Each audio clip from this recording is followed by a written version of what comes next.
best place for below average Star Wars.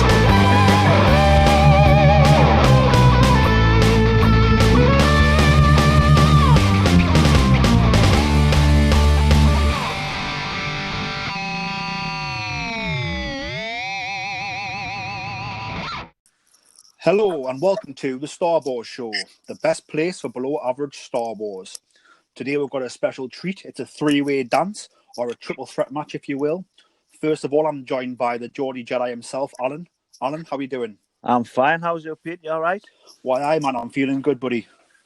Good, nice one. And then we're also joined by the Canon Junkie XL himself, Iain. Iain, all how right, are you? Good to see you. How's it going? Yeah, man, it's going good. Obviously, lockdown, schmockdown. Plenty of Star Wars news coming this week because of May the 4th, and then some news that's trickled in over the past few weeks. That's what we're going to be talking about today.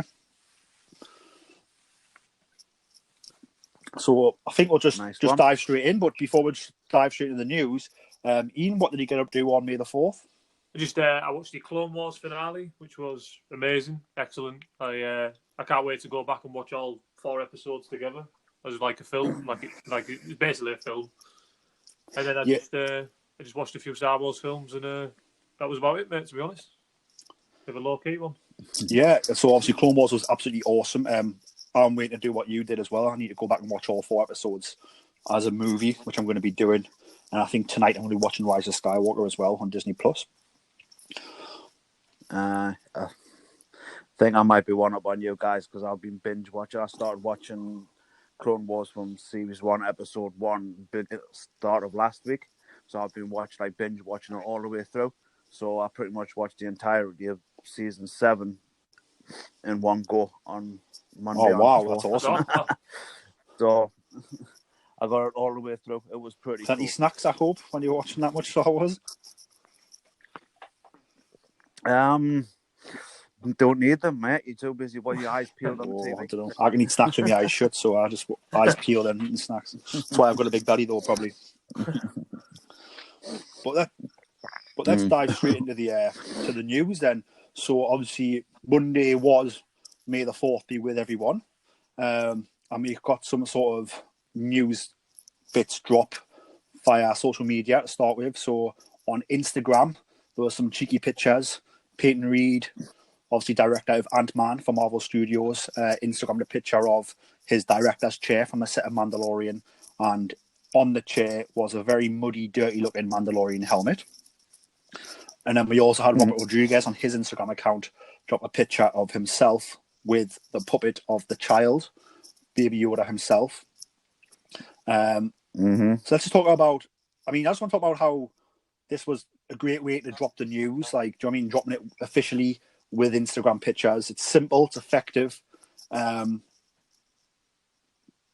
a lot better than a press release, a lot better than it being leaked to a journalist getting a scoop and then no one commenting on it. Almost like the Rosario Dawson stuff that happened a few weeks ago. I feel this is like how news should be broke. It feels a bit more personal, doesn't it? Like you found it type of thing. Definitely, yeah. So just starting with you, Iain, how do you feel about how the news is broke, so the Instagram posts, and then also about how, like, what these guys are going to bring to Star Wars? I think it's a bit more of a modern way of doing things. Like you said, you could do a press release and that, but no one would really comment on it. Everyone would be like, "Oh, it's cool" and that, but then they'll be able, at least on an Instagram post, you can interact. You can say, "Oh, it's great" and that. It's the new way of doing things. Really, a lot more people have Instagram and like social media now, so it's just a smart way of doing it. As the directors, I've seen Ant-Man. I really liked the first Ant-Man film. I don't know, did he do the second Ant-Man, Peyton Reed? I believe so. Yeah. I like the first Ant-Man film, so I'm looking forward to seeing what he can do. I'm not really familiar with Rodriguez, to be honest. I'm not really sure. So I've seen a lot. Rodriguez, he's a friend of Quentin Tarantino's. They're sort of like film buddies together. So Rodriguez, he did From Dusk Till Dawn. All right. He's done Sin City. He even did Spy, but he's done Spy Kids as well. Oh, brilliant. All right. Yeah. I will enjoy what he's done then, yeah. So yeah. So with Spy Kids, he's making movies for his kids. He's a bit like, for Rodriguez, I think he's a lot like George, where you remember like George like left the Directors Guild and stuff because he wasn't happy with how things were going. Yeah. Something similar happened with Rodriguez where he wanted Frank Miller to like co-direct the Sin City movies with him, and like the Directors Guild were like, well, he's not a director type of thing. It's like, well, does it matter? Like, we just want to make this movie together type of thing. And I'm not quite sure, but I think Rodriguez might have left as well. Oh, he did a later Battle Angel as well, which I liked. I thought it was Yes, he did. Yeah, that was his latest movie. So the guy's like he's like a film nerd, a film buff, and like same caliber as Tarantino. He directed the El Mariachi movies. So that is Desperado, Once Time in Mexico. So he's done a wide range of movies, really, if you think about it, like from Battle Angel to those El Mariachi movies to From Dusk Till Dawn to Spy Kids. He's done a wide range of things. So for me, the best thing about this is that like I think both these guys like the Ant-Man movies have a very sort of distinctive vibe. Like, yeah.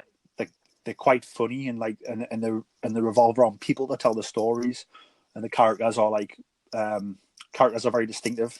If you watch Ant-Man, it's not just about Ant-Man. Do you know what I mean? It's about like if you look at sort of Ant-Man's friends, the cons who he works with and how they interact with him and stuff. Like sort of nobody's wasted. If that makes sense. There's nobody in the background who's wasted. It's usually like these characters always have like something to portray to the story. So obviously in the Star Wars world, Peyton Reed's going to be directing like aliens and droids to be integral to the story the way the side characters were in Ant-Man. That would be brilliant for me. Alan, what's your sort of thoughts on Robert Rodriguez coming in? He seems to catch the essence of whatever he seems to direct. You know what I mean? I mean, you mentioned Once Upon a Time in the West. That's actually in Mexico. Sorry, that's actually one of my favorite films. When I first watched it, I was just like, "What the hell is this?" You know. And again, the more films you see that he's done, yeah, I think he should do a really good job. I think he's got the pedigree to do it. You know. He'll bring a lot to it. Yeah, so for me, it's like these guys are going to be telling Star Wars, much like season 1, where all the episodes gel together really well. But I thought all the episodes had their own like distinctive flavour. Oh yeah, Oh, definitely. And obviously we don't know who else is directing, but obviously these guys have got at least an episode each. So I think adding these two to Dave Filoni and whoever else is coming in, I think like again it's going to be like more of the same. So we're going to get like a story that gels together really well, but each episode's going to be like have its own distinct flavour. And I think like having someone like Robert Rodriguez in the kitchen with like his experience in storytelling, I think that's like fantastic because he can really go like balls out when he wants to. Like if you watch Once Upon a Time in Mexico, when he's got like the El Mariachi band and they're using like big double basses as flamethrowers and stuff. Like it's proper in your face, like awesome action, which obviously like we've had some of that in the Mandalorian season 1, so he's going to be bringing that type of thing to this season 2. That's going to be fantastic. And they'll make it fun as well. Like, do you know what I mean? Like those movies are fun as well as having lots of action. There'll be a little bit of gritty to them. Sin City's very gritty, which he did. But Robert Rodriguez can also do. Like, he's known for doing grittiness and stuff and humor, but he can do heart as well. Like if you've seen like Spy Kids, is he made them for his kids. A lot of heart there. And obviously, Lita Battle Angel, if you've seen that, obviously there's a lot of heart in that story of sort of a cyborg or a robot finding its humanity. So I think he's going to bring that.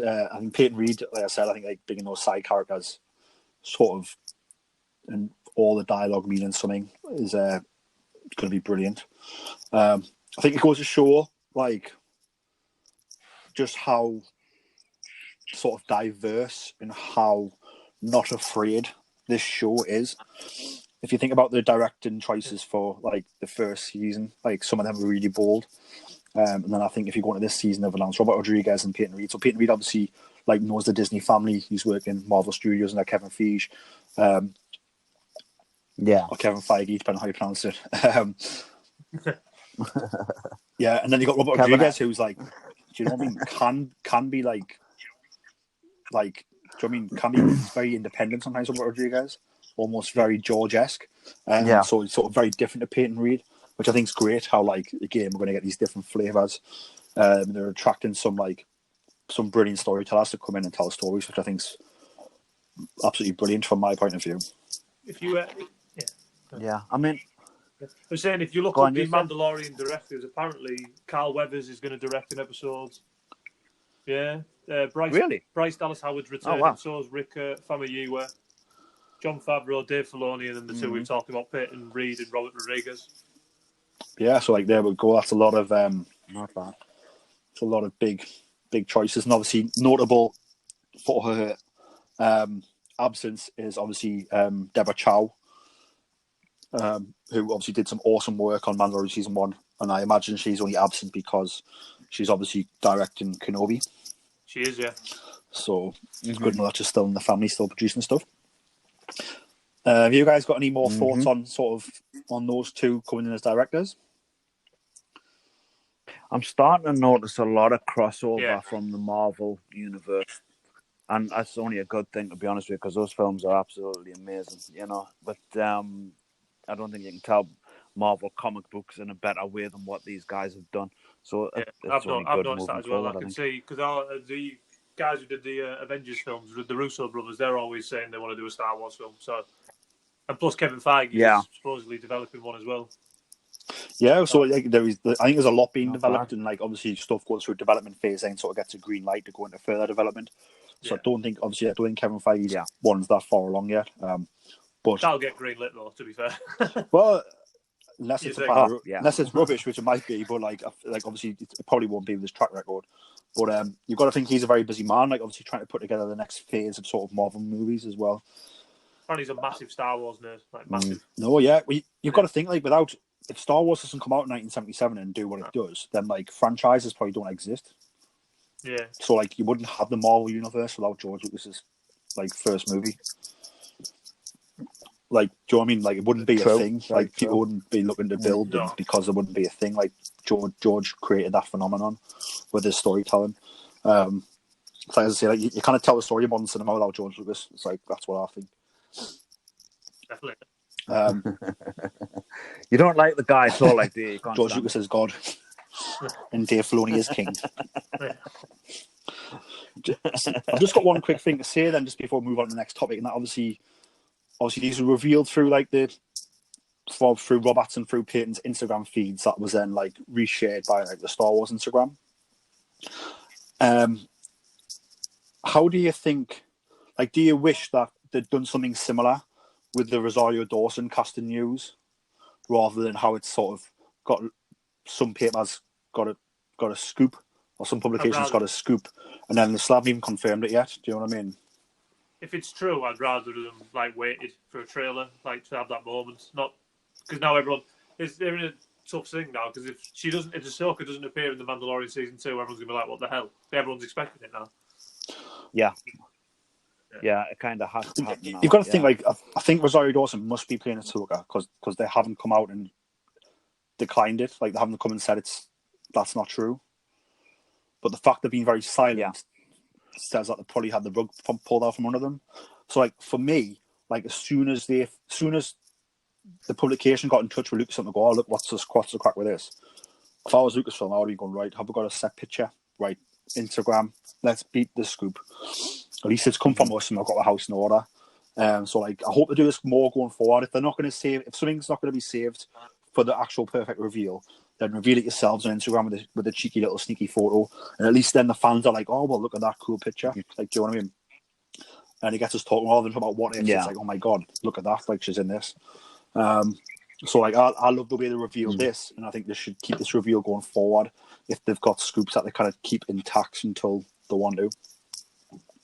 I just remember the Thrawn reveal from Star Wars Celebration. That was just one hell of a moment. I'd rather them do it in a trailer and that. If it's a character that big.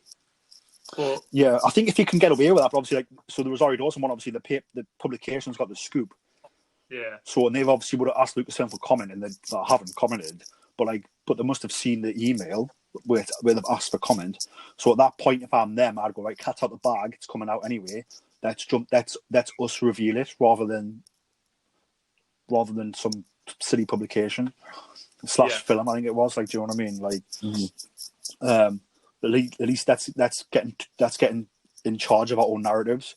Where like, so obviously with Thrawn was like perfect because me and Alan were actually in that that panel at Celebration London when they revealed Thrawn. But yeah, so like it was absolutely like that is the perfect way to learn things. You're like 100% right, Ian. Like me and Alan will tell you like how like the hair stood up on my like arms and on my backs, and like how like the goosebumps were flowing through them, were like butterflies in my tummies.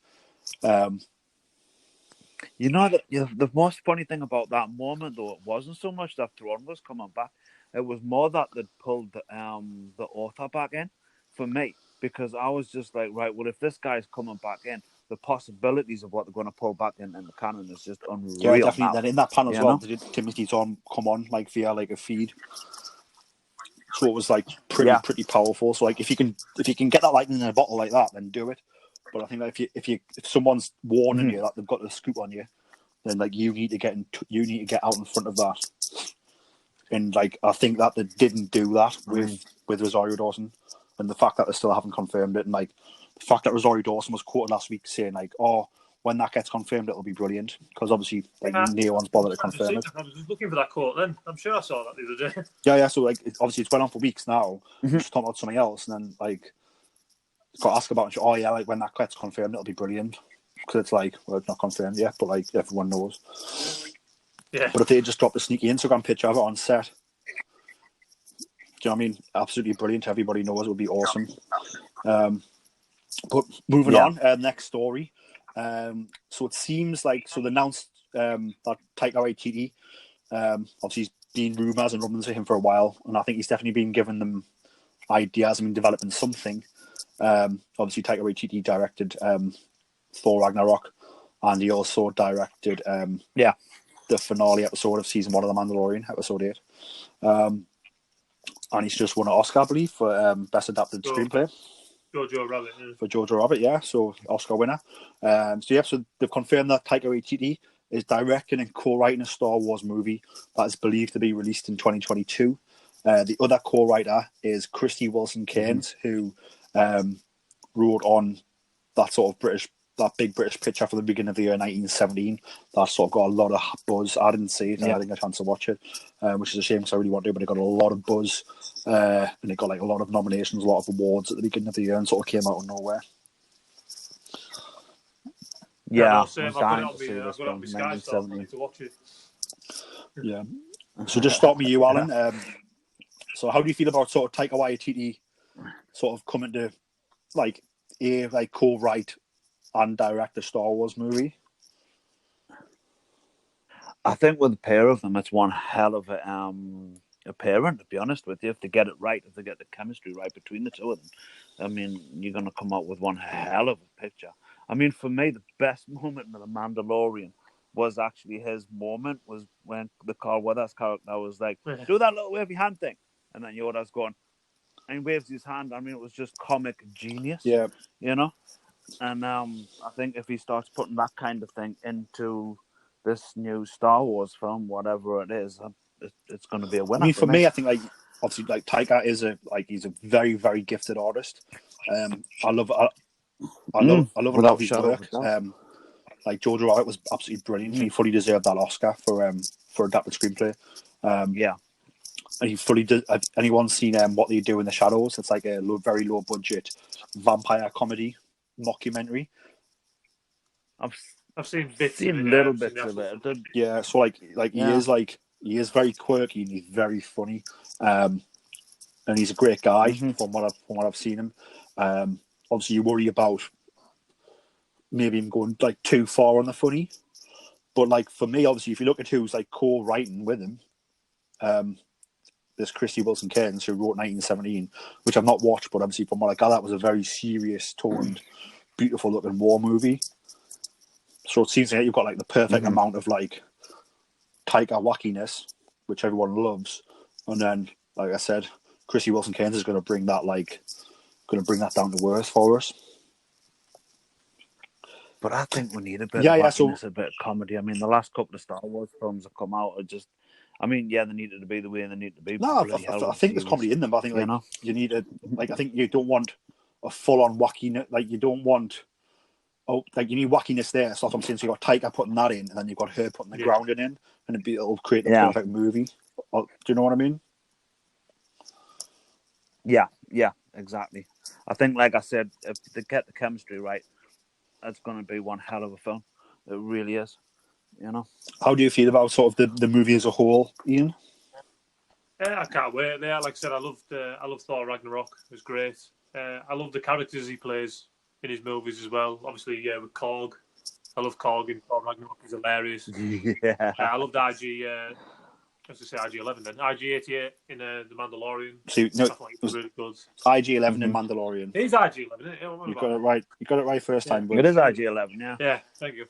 But I'm really looking forward to it. Like, I haven't seen some of his more independent stuff, but yeah, he's Thor Ragnarok's one of my favourite films out of the Marvel because it's just mad, but mad in a good way. And like you said about the comedy stuff, I think he gets it right. Like he doesn't overshadow what's going on in the film. I think he certainly got it right in Thor Ragnarok for me. Like I love the comedy element. It was really good, and I think that came across as well in Avengers 3. Was it Avengers 3? Avengers 4, sorry, Endgame. That sort of side of it. So I think perfect. I think you all look at Taika's background as well. It's almost very much again like we've mentioned how Robert Rodriguez sort of similar to George. Sort of Taika similar to George, where like Taika sort of grew up in New Zealand working with Jermaine Clement, who's one of the obviously quite big time now with his writing ability and his comedic charm, writing like songs and so he's originally all the songs for the Muppets, for example. But like Jermaine Clement from like Flight of the Conchords, like really, really good comedy, like homegrown comedy. And sort of like them two would sort of write and do stuff because like they couldn't get jobs anywhere else, so they'd make their own stuff and like they would borrow props from people and make their own props, and they'd write what they were going to act and direct it like all themselves. And sort of that idea of like sort of making your own fortune, like making your own chances. Like George obviously like starting ILM because guess what? No visual effects company could do. Well, yeah, could do what he needed in 1977. Like that type of like do it yourself. We've got this idea and we'll love this idea and we're going to make this idea. We're going to make this art. And I think like Taika embodies that from George as well, which I think is like really cool to have people like that on board. Yeah. I agree, man. Yeah, I agree. Does anybody want to have a guess at where they think this movie might fit in the timeline? Oh, I don't think it'll be after Rise of Skywalker. No chance. So I'm guessing it'll be in the past. In the I don't know if they'll do because they're doing that High Republic book series. So I'm guessing it might be further back than that. I would just absolutely love it to be a film adaptation of Shadows of the Empire. Yeah, that'd be cool. I would just love it to be. I'm just dying for them to bring this into canon because it just needs to be. I think but that's just me. They should do that. They should do that more often though. They've got all these books. Like the Darth Vader novel is my favourite novel. Star Wars at all, and that is tailor made for like a Disney Plus series or you can even do a film, but like it'd probably be better as a series. They've all got all these books. Like obviously not every Star Wars book's great and that, but I think a lot of them you can adapt tons of them. I think what you got to remember is that like you can't have like 10 projects on the go at once. No. So like there's a lot to mine from, but a lot of that EU stuff, Legends, is like a lot of it's not the best either.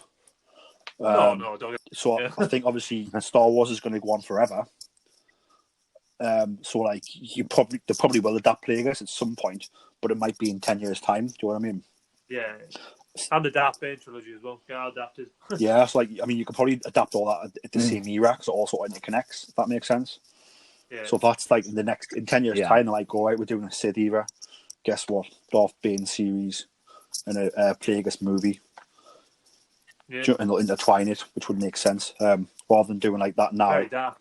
Yeah, but I think like one of the things that's been difficult is that like you've had like you went from like for the general movie going audience, you went from like Force Awakens to Rogue One, not connected. Rogue One to Last Jedi, not connected. Last Jedi to Solo, not connected. Solo to Rise of Skywalker, not connected. Yeah. So it's not like the MCU where everyone's connected in a certain like timeline type of way. So like general movie going audience get confused. They're not in the bubble like we are. So I Yeah, think yeah. like going forward for the next set of movies, if they were to go like, right, so this doesn't have to be exact, but like if it's around the same things, around the same times, then like it makes it easier for them. If that makes sense. Mm-hmm. Definitely, yeah. Yeah, it does. I mean, if they're putting a full stop on everything and then going back to the old Republic, you know what I mean, then probably you're right. You know, this 2022 film is probably going to be some kind of I mean, connecting film into so that. if it had been any other director, I would agree with you. But like, I think with Taika, like this could be anything. This could be like I don't know. It could be set in the timeline of the original trilogy, just somewhere else with some other characters with Taika, because he is sort of far out of the box. Like, I think this could be this.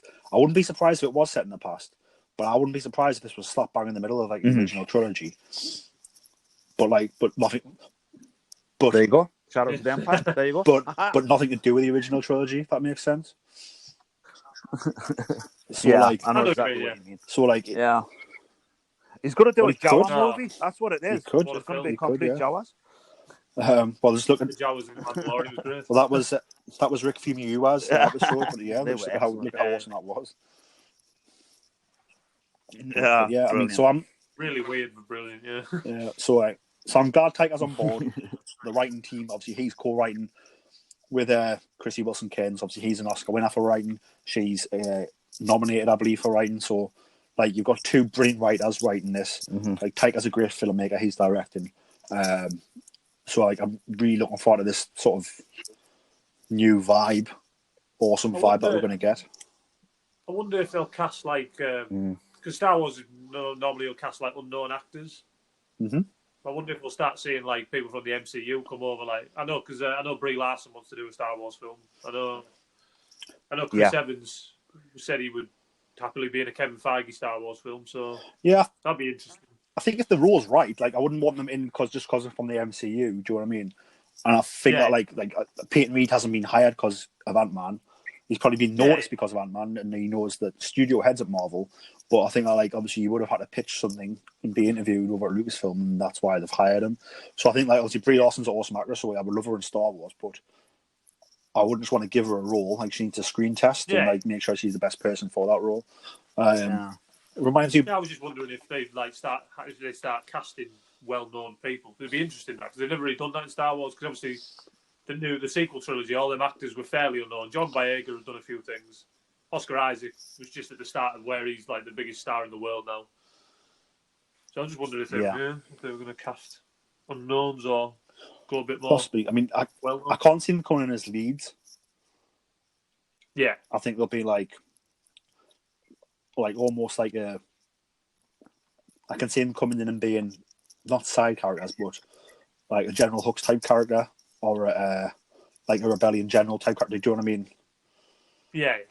But you never know. Like for me, like you got to remember, like I remember way back in like 2016, like there was so much talk coming out of I'm going to butcher her name here, Tatiana Mussolini. If I said that right, Ian will know who I'm talking about. From Orphan Black. I have no idea, mate. So like Orphan Black's like a sci-fi show where like it's a set of clones. She plays all these clones, all women, all from different areas, and each one has its own personality and voice type of thing, different accents, and she plays them all. And like she's absolutely outstanding. Yeah. And like she was in talks for so long, like, and she's been back for numerous meetings at Lucasfilm, like during that like sort of 2015 to 2018 period, and then has like never landed anything. If that makes sense. Maybe because nothing was quite right for her, but like she's still a brilliant actress, and like I hope one day that she does come in the right role. But could do. Be interesting to see like what sort of dynamic, because obviously with it not being a trilogy movie, like it probably won't have the trio aspect that we've had from the original trilogy, prequel trilogy, and sequel trilogy. So it'll be interesting to see like what the actual story is that Taika's doing. If it's standalone as well, like it's going to be. So I think it's standalone, judge, because they said he's directing and co-writing a movie. They haven't said like a series of movies. He's not producing the movie. Like, do you know what I mean? Where I think obviously like when they announced Ryan Johnson was producing a trilogy, like they come out and said that. People's heads exploded. Yeah. So I think like I don't know. Obviously, if it's open ended and does well, they might do one. They might do a sequel, but I think at the minute I'm taking it as a standalone story. They might see how it does.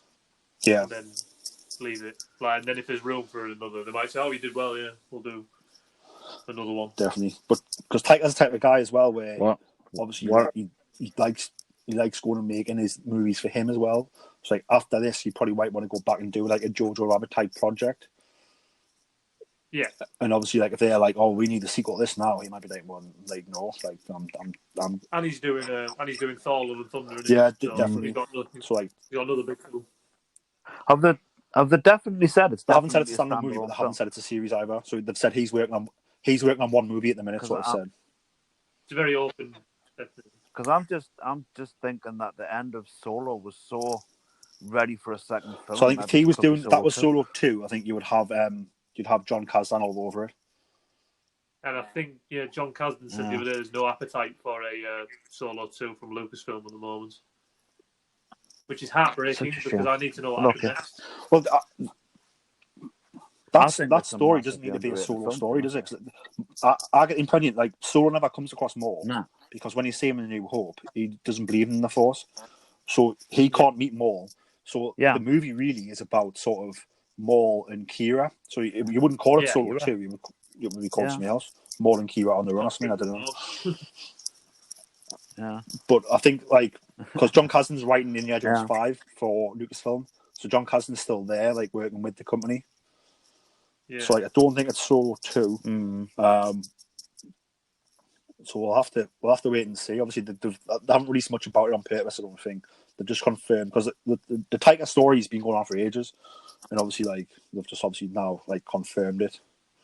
Because he even put in his Instagram, he was like, "So the rumors are true." Psych was what he put. Because he's a good guy. He's quite funny. Moving on from that, another announcement: Emmy winner Leslie Headland is to write, produce, and showrun a series in development for Disney Plus, untitled Star Wars series. So Leslie Headland is an Emmy winner, and she did Russian Doll on Netflix. Is that correct, Ian? Yeah, it is. Yeah. So I've not seen Russian Doll, but obviously it's a Netflix original series that garnered quite a lot of views, quite a lot of interest, and obviously it was Emmy nominated and stuff for awards. So I'm not too familiar with her work. I haven't watched it, but I'm quite excited by the fact that we're sort of producing like the series in development for Disney Plus still that aren't like obviously they haven't mentioned what it is. It's untitled at the minute, but it could be about anything. So that's very exciting. I saw a rumor that it was to do with a female. It's like a female-led show. I can't remember what it says. Something to do. I can't. Just 2 seconds. I'll have a look. But I'm sure I saw a rumor saying it was a female-led show. It was going to be quite action-heavy, but I'm not totally sure if that was official or whether it was just a rumor going round. I mean, I think why you tricked them all as rumors for now. Obviously, the rumors could be true and they might come out as true later on. Like they definitely haven't announced what that is. It'd be interesting to see what the rumors actually are, though. But for me, I think it's great that they've obviously we've got Cassian, we've got Obi-Wan, we've got Mandalorian, sort of all things we know, and then this one sort of we don't know much about this one, so it's going to be quite exciting when we finally find out and they drop the news on them. Apparently, it's a female-centric series that takes place in a different part of the Star Wars timeline other than other projects. That's all you can say. Well, I mean, I hope that's great if it is, because I want to see, like, let's make the world bigger, not smaller.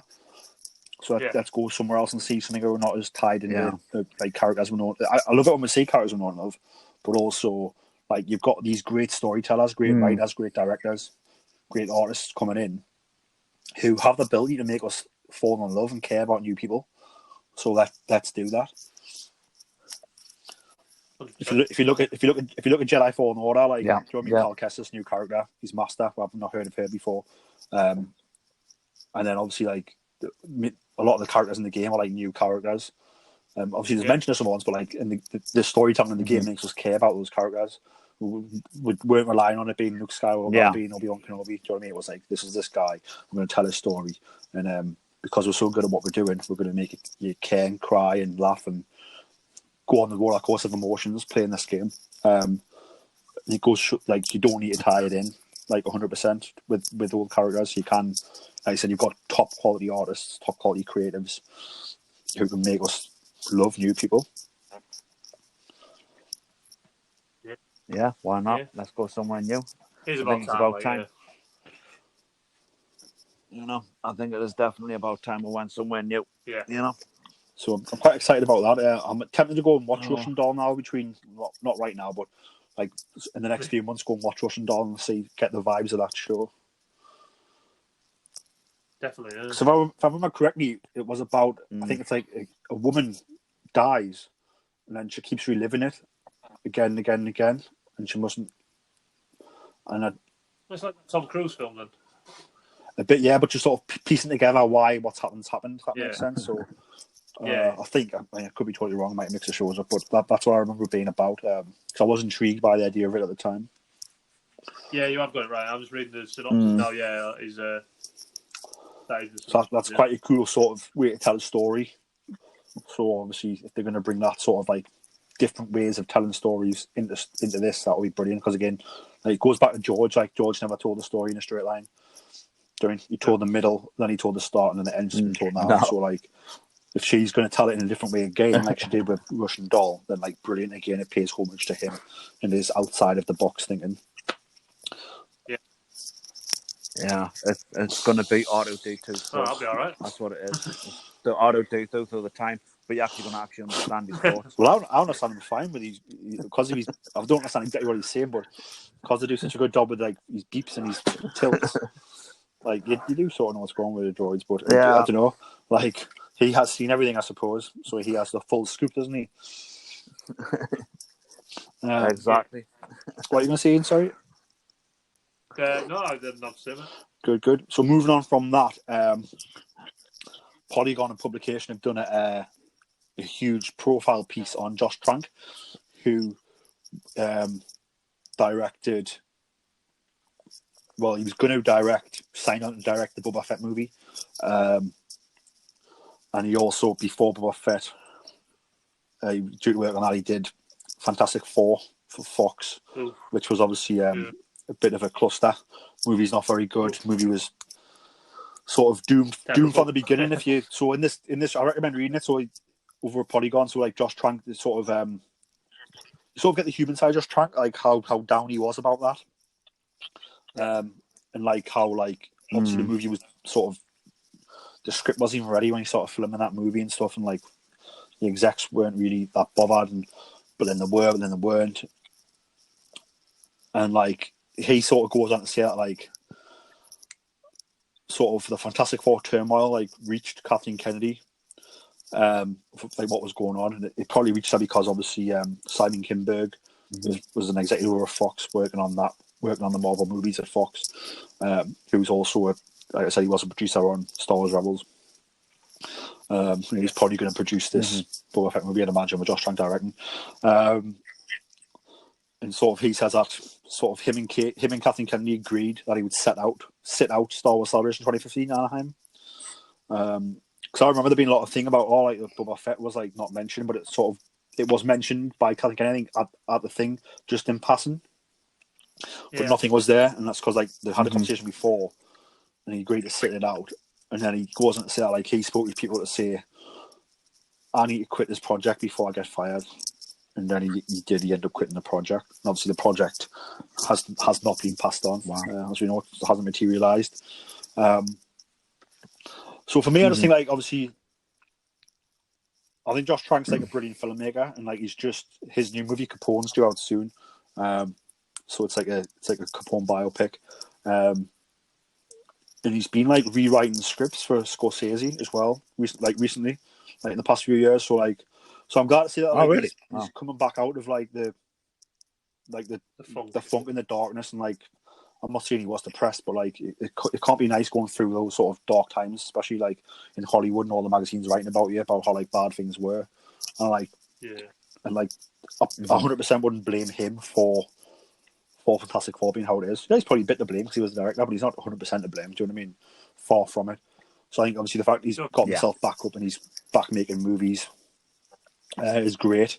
I think probably for me it says a lot about Kathleen Kennedy. I think obviously the fact that sort of the turmoil of Fantastic Four reached her, things weren't quite right. He said himself that he was in a slump. So they've met before Celebration and they've agreed for him not to go to Celebration, where I think that's a good call, because see if he goes to Celebration and I'm doing the movie and then he quits after, and then you've told loads of lies at Celebration, and you're in this Han Solo mess where you've got to fire the directors in the middle of shooting. So I think it goes to show that was a correct decision with KK. Obviously, spotting what was up. Obviously, right, we're not going to put you in front of Celebration then, and then we'll deal with it after. And then obviously he's went no, look, I'm not coming. I'm not doing this project. And then, like I said, if they were about to fire him anyway, it makes sense. And then he's walked away, and they haven't wasted anybody's time at Celebration. That hasn't created a mess, so to speak. It's a shame, so I'd like to have seen that film. Yeah, I can't remember the title. Josh Trank's movie before Fantastic Four had. Chronicle. Say that again. Is it Chronicle? That's the one. Yeah, I watched it and said, "That is brilliant, a brilliant movie." That was my first movie I've seen of his, and the guy is talented. Do you know what I mean? And saying if Scorsese's getting you in there, sort of redo scripts for him, and he's Scorsese's got Josh Trank in to redo scripts that he's going to be filming with Leonardo DiCaprio. Do you know what I mean? I think one hell of a compliment, yeah. Yeah, and I think I think Scorsese's got an eye out for younger talent. Keep an eye on them. I think if you look at you know what I mean, he's just executive produced Uncut Gems.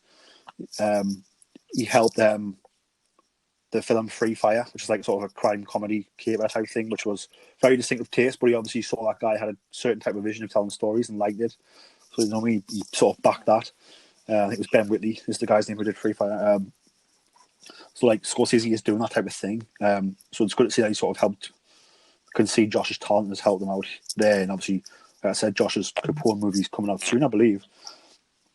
Obviously, I don't know what's happened with the sort of social distancing and cinemas being shut in a minute, but I think once they open, it'll probably be out. It was supposed to be released on the 12th of May, that Capone film, so that's not. Yeah, so when the cinemas come back, obviously that'll probably be one that goes in. Be interested to see what it's like, but yeah, it's one of those things. I'm glad he didn't do it if he was in a bad place and if he felt like he was struggling, because I mean, Boba Fett. I mean, there's a lot of pressure on that to get. Yeah, right, definitely. You know, I would have loved it to have been a set after Return of the Jedi. That would have made it a lot more interesting. I think it probably would have been I'm just guessing there, but I think it probably would have been. I'd imagine.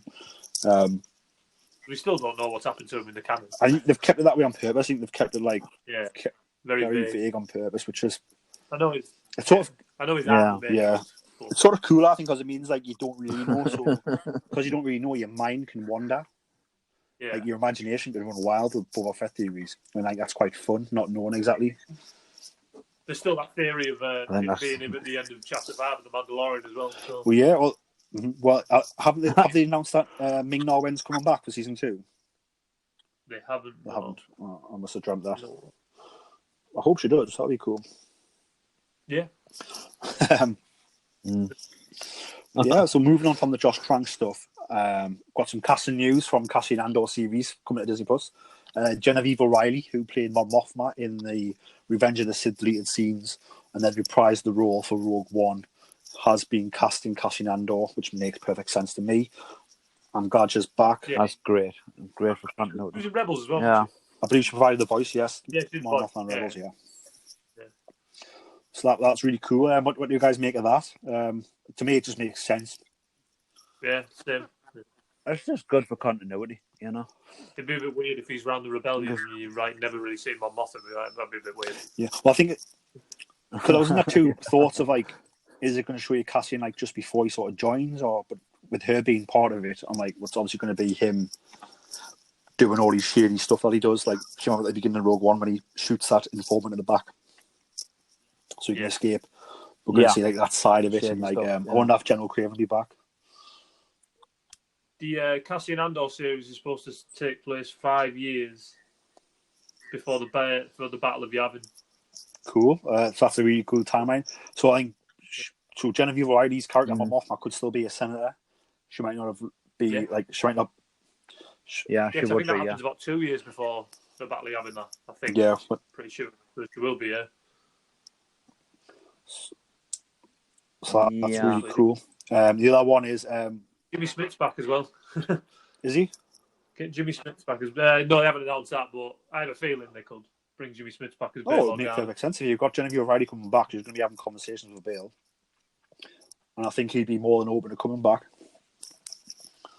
But he came back for Rogue One. Yeah, definitely. So I think like, that's Yeah. good casting, and like it's a series that's probably going to tie into Rogue One and the Rebels show and the original trilogy beginning really well.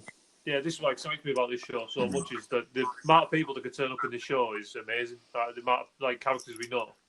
Yeah, you could have the Rebels crew turn up. You could have Ahsoka turn up. You could have a lot of people turn up. I think Ahsoka at this point is fulcrum, so like there'll definitely be messages coming from her, whether you see her or not. Yeah, so we can saw this information come from fulcrum, and about we know who that is.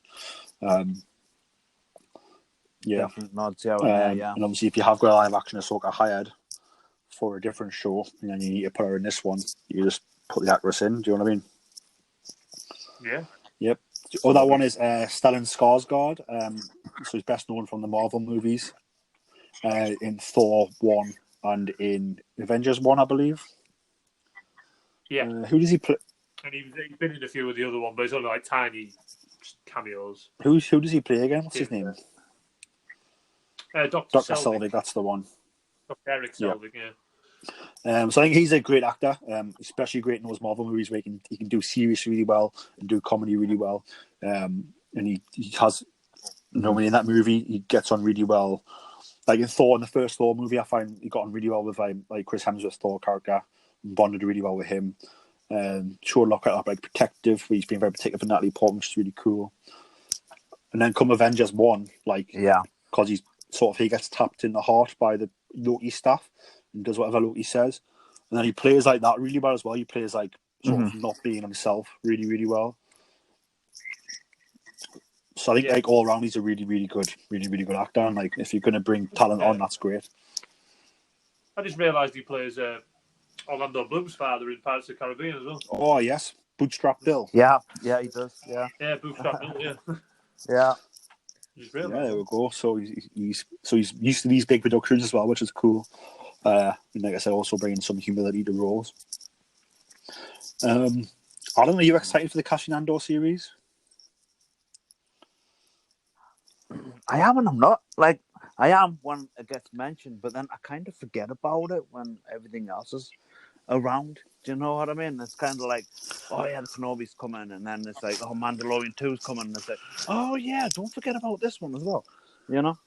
But when it's up and mentioned, I'm like, yeah, I am, because I want to see Cassian Andor being gritty and doing all of these nefarious little jobs and everything, you know, like what's mentioned in Rogue One. So it should be really good. I'm the same. Like when it's not being mentioned, you sort of forget, and then when they're dropping news like this, you're like, oh yeah, Cassian Andor series. I haven't been thinking about that in a long time. But I think that goes to our spot. We are Star Wars fans now. That there's even big projects that we forget about because of all the big projects that are going on, which is fun. Ian, how about you? What are you more excited for, Ian? Cassian Andor or Kenobi? That's not a fair question, really. No, obviously, Kenobi. I'm more excited for because obviously it's Ewan coming back, and it's going to be amazing. But the Cassian Andor show does really excite me because, like I said, it's something new. Obviously, we obviously know how his story ends, but to see the rebellion getting built before Rebels and that, I think it'd be quite an interesting show. And it's supposed to be quite a very like an espionage type thriller type thing, which we haven't had a lot of Star Wars. So. Well, yeah, like he's a rebel spy, isn't he? So we're going to be seeing how he gets like intelligence from different people, whether it be from Imperials or crime syndicates. He's probably going to be knee deep in all of it, I'd imagine. So it's going to be quite fun. Exactly. I read an article the other day where those two shows could actually cross over, you know. Or Kenobi and Cassian. What do you think about it? Yeah, the Kenobi show and Cassian, they could cross over. Which do you think we'll see first, Cassian or Kenobi? Kenobi. You think? Yeah, Kenobi. I think Kenobi will be the priority because that's the one everyone wants to see. Everyone can't wait to see you. We'll see who has to buy someone a pint because I think we'll see Cassian first. Just gotta. You reckon? Well, the Kenobi show is going to be easy. All you really need is a deck chair because he's got the Maybe, but like I know that show's going through rewrites at the minute, so It was originally going to be a film, wasn't it? supposedly, yeah. So Kenobi, Was yeah. it? Originally, it was going to be when they were doing they were going to do the anthology film every other year. Oh yes, that's right. Yeah. I just don't know where they're going to take Kenobi. I really don't. I'm really excited. Well, I think interested is the word to use. I'm really interested to see where that one goes. I've seen all sorts, like because there's a grey area where he could leave Tatooine, but I'm not sure he would because that's the whole point of him being on Tatooine is to look after Luke. I can't see him leaving. Nah, neither can I. I mean, I think we're going to have a good story arc with him getting back in contact with Qui-Gon Jinn, and I think we might see Ahsoka in there and Cassian Andor. There's lots. I'm just really interested to see where they'll take it. Yeah. You know? But I think Cassian could be like, I don't know, it could have vibes similar to like 24. I don't know if anyone ever seen 24, but like if you go like season 3, 24, yeah, I think when like Jack Bauer was undercover as like a drug addict, and they get information like, do you know what I mean? Like that's how like on the clock when you get this information quick before something happens, and like it's going to be quite tense. There was an article out the other day saying that his original backstory for Rogue One was he was going to be a double agent for the Empire. Right. I read that, but they obviously binned that idea. Yeah. But that was the original plan for him. You definitely get those vibes that he's like, he's seen a lot. Do you know what I mean? So like, what is he going to do next? But he said he was a separatist as well, wasn't he? Well, he was on a separatist world, yeah. So like, he's like that was his planet, and obviously like the droids and the Republic come in and smash the place up. So it's a bit like you hear all these people thinking the government's like coming and ruining my house and killing my family, probably. I'm glad to see Alan Tudyk come back as well as K2. Yeah. Yeah, one of my. Do you think that could be the first episode? Him getting reprogrammed. Yeah, because there was a comic they put out, but it wasn't very good. I don't know if there was a comic they put out, like telling the story of how he got reprogrammed. To be honest, if they just retcon that, I wouldn't be entirely bothered. Was that the one-off, the One Piece? That was the I've not read one, that, so it's not good, is it? Nice. It's not great, mate. No, if I'm being honest, I don't like to be overly negative, but it's not. No, like I mean, there's that many comics out there that some of them you love and some of them you would. Yeah. Do you know what I mean? Oh, yeah. Something for everyone. Yeah. Cool. I think I've finished up sort of news-wise. Going into the rumours, there's a rumour that Jedi Fallen Order could be getting a sequel in 2022. I don't know you haven't played Jedi Fallen Order yet. You're waiting for your new console still. Yeah. I haven't but you know you've completed it once and are actually replaying it right now. I am, yeah. How are you feeling about the sequel news? Yeah, great. The game is really, really good. Obviously, I don't want to say anything here because you two haven't played it, so I won't. Well, I'm halfway through. I wish I'd stuck to the easier difficulty, to be honest with you. It's hard, yeah. The amount of times I've got annoyed. Yeah. So I'm halfway through it, and like the way my shifts work at work, like it's hard to set aside time to play it, and then when I play it, I end up getting stuck with a boss. So I'm about halfway through the game. Without spoiling it, Ian, does the end of the game lend itself to a sequel? Yeah, totally. So it wouldn't be like too far to. No, it wouldn't be like a reach to go, oh, bloody hell, they're trying to milk another one out. No, it totally sets up for a sequel. Lovely. So it's very organic. Yeah, 100%. Awesome. Yeah. So that's quite exciting because it means that I'm loving the story of the game. The story's awesome, and I've actually pre-ordered the tie-in comic Dark Temple. Yeah, that's a good one. So I haven't read that yet. I've pre-ordered the trade paperback, so I'm hoping that's coming soon. Katie, my sister, pre-ordered for us, so I'm hoping to get that. Then me and her will review that on a future episode. She's played the game; she loves the game as well. Like I said, I'm halfway through. I'm loving it. Obviously, you played the whole game. As a Star Wars story, like how awesome do you think the whole story of Jedi Fallen Order is? Yeah, pretty awesome. Yeah, it's really, really good. It feels like Star Wars. Yeah. Like just the game engine, all that, the mechanics are great. It's really like blocking a lightsaber, blocking a blaster bolt. Like feels real the way you do it in the game, like with your lightsaber and that.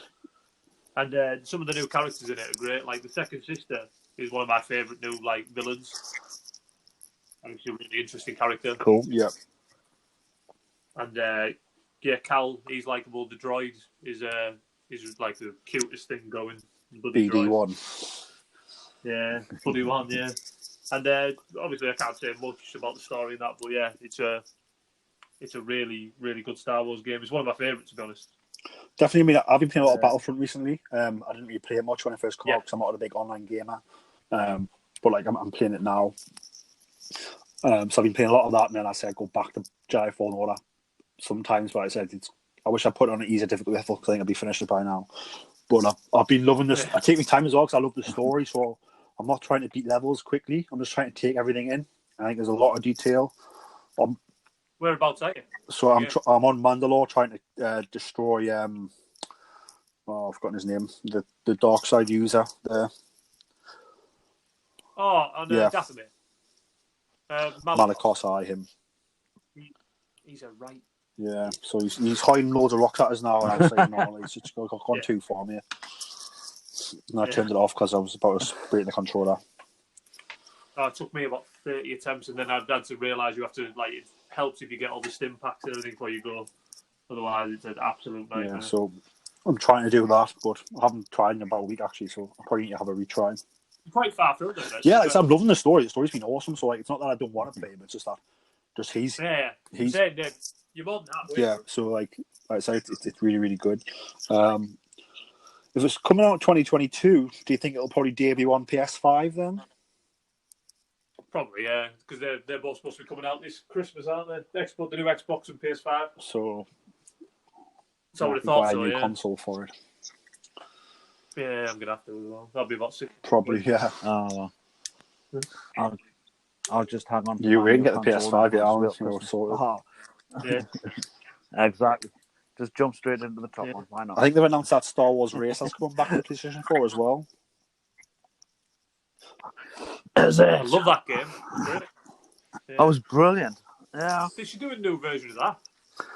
I mean, I don't know if they've changed it or if it's just the original game. Like, just... It's the original game. I'm saying they should do a new version of the pod racing game. It'd be amazing. Yeah. I'd love to see new versions of a lot of the games, actually. You know? I mean, Rogue... Rogue Squadron. Here's something for you, Alan, then. Obviously, fan of Shadows of the Empire. Obviously, like, does that have to be retold in a movie? Would you not rather have a brand new game? I'd rather have both, to be honest with you. To be honest with you, I don't know. I think I'd just rather have it like validated in the canon. Well, you've got to think if they do a new game, say if they remake the game, that would be canon then. If they remade it in like, and obviously tweak it a bit. So like, so I'm going to give you an ultimatum. So you can either have a Shadows of the Empire movie, or you can have a Shadows of the Empire brand new game that's canon. Which would you rather have?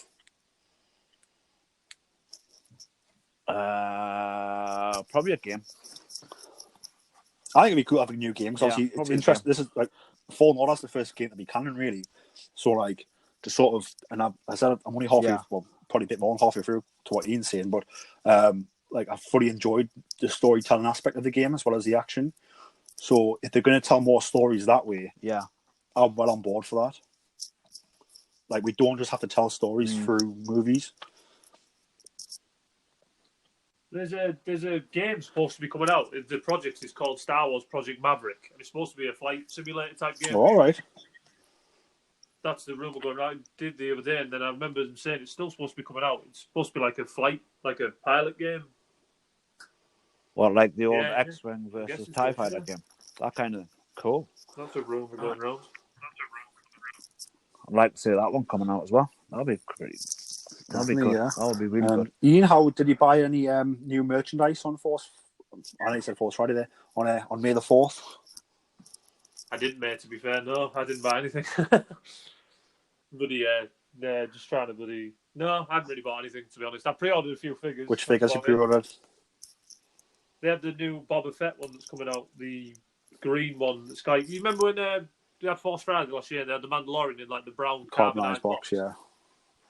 Yeah, I got pre-ordered the Boba Fett one. It's been like a blue car. It's the blue. It's in like a green So Carbonized box. funny story is obviously the two Cool. carbonized figures that were released. Sorry, they released 4 carbonized figures. Sorry, I think on Force Friday.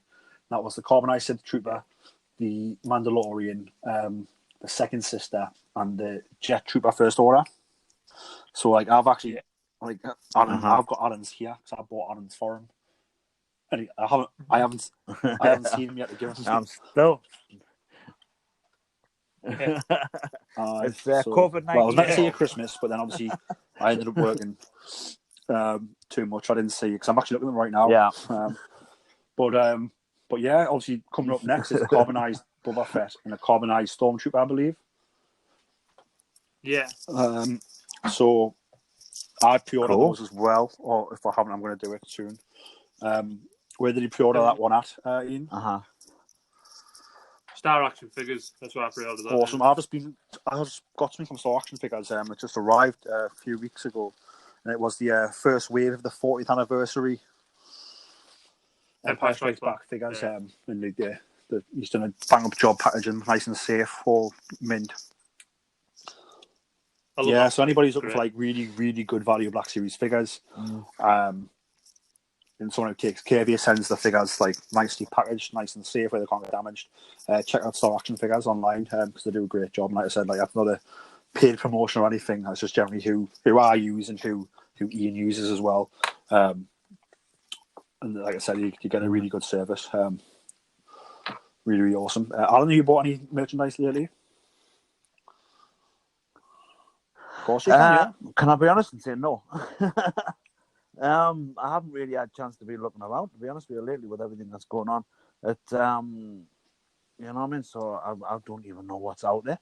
I really couldn't tell you. I mean, I think the only thing I've seen across the pages and stuff like that I've seen that I thought I might fancy that is the Lego A-Wing that's just come out. You know, but like I say, I haven't had a proper look at it yet. You know, I just haven't had the time. I think with me, obviously, I do a lot of my shopping like on the high street. So, like, I'd pop in Forbidden Planet. I'd go into supermarkets. I'd go into Travelling Man comic book shop. So with them not being able to do that, I'm not seeing as much stuff. So obviously, I ordered the things that I would normally order from Star Action Figures, but other than that, I haven't really seen much. I miss Forbidden Planet. Yeah, definitely. As soon as that reopens, we'll have to do a big run. I'll have to come up to Newcastle and have a look. That's the closest one for me, like, is Newcastle. Yeah, you'll have to come up, tell when you're coming up, and then we'll have a get together. So yeah, basically I bought those figures, and that's it for me so far. Alan, I was looking at that Lego A-Wing as well, sort of the Ultimate Collector's version A-Wing, but it's on the Lego website. It's sold out at the minute. Obviously, I think it'll probably be in stores, but obviously the stores are shut. So, like, until the stores reopen. Yeah. But I'll be the earliest queue. I'll start the queue now. I need to buy more Lego. I really want Darth Vader's castle. Good look at that. That's on our website as well. I think it's on. Oh, wait, it might be on there. Is it? Cool. I do need to get more. I've got the pod racer from episode. Oh yeah, I got that for my birthday. Yeah. It's a cool little build, that one. It was a really nice build. I bought the Metro set. Oh, there you go. Nice. Northern life. Yeah. That's a great build. I got that for my birthday. It's a really, really good build. And I've actually, my fiance actually got me something on May the 4th. She got us one of the smaller sets. It's Obi-Wan Kenobi and a Death Star gunner. And it's like you get Kenobi, the tractor beam, and you get the big like double gun with a gunner on it. So I haven't started building him yet. So I'm going on Monday, but he was my surprise from work. I finished work, and that's what Louise had waiting for us. Very nice. But yeah, I think that wraps the episode up. Very nice. Obviously, Alan, you're not on social media now because you don't want the government to find you. He's doing good. And I'm doing government well haven't found him. So just doesn't live in South Shields, so. Ian, where can the people find you on social media? I'm just on Twitter, mate, at Star Wars Ian. That's just my name, and that's how you can find me. Awesome. Well, thanks very much, gents, for joining us on this week's Star Wars. May the Force be with you guys. And thank you for having me. No problem, man. And you too. Yeah. Please follow us on Twitter at BoresStar. That's at BORESSTAR. And on Instagram and Facebook at Starboars Podcast. You can also reach us on email at starboarspodcast@gmail.com. The Starboars Show can be found on Spotify, Apple Podcasts, Anchor, and wherever podcasts can be found. Please give us a like, subscribe, and don't forget to leave a 5-star review. May the Force be with you.